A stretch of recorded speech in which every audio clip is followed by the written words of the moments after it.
Yeah. Yeah.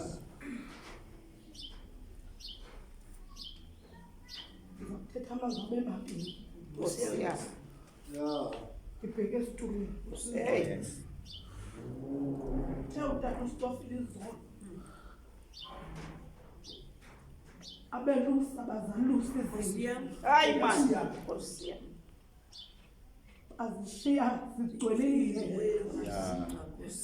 afika amahawu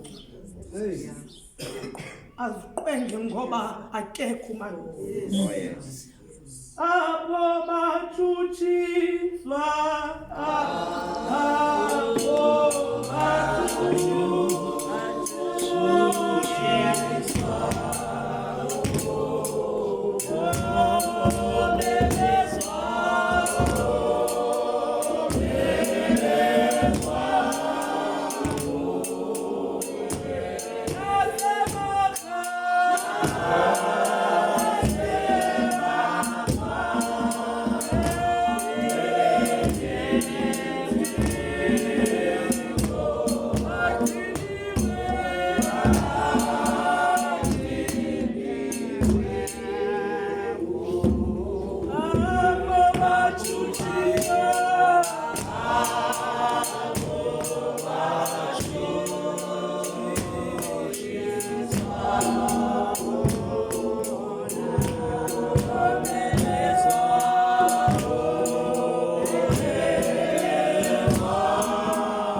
lo myeni ulindiwe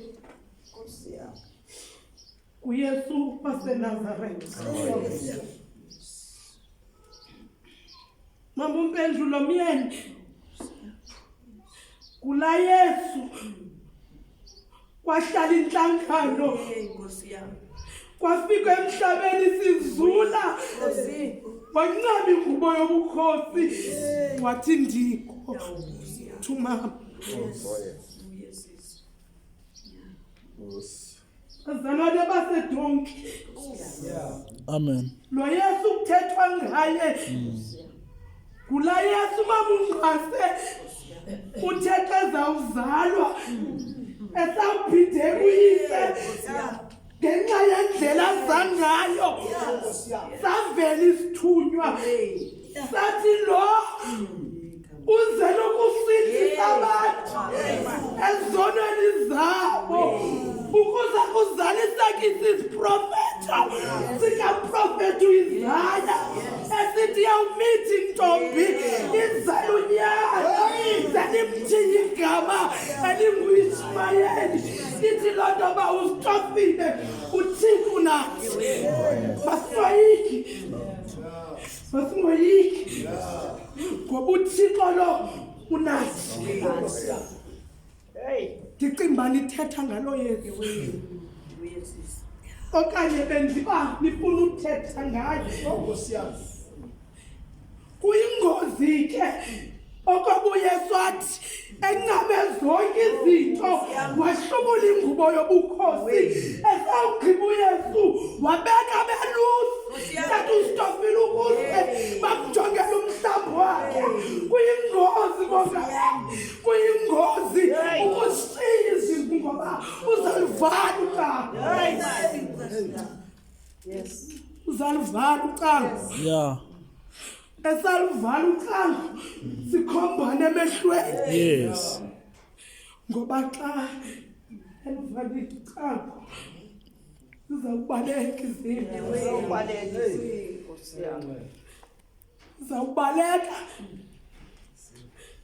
Sibaleka ngoba sihambe emoyeni.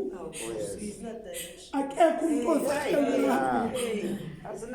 Akekho umuntu ozibonisayo. Siyazihambela. Kokendlela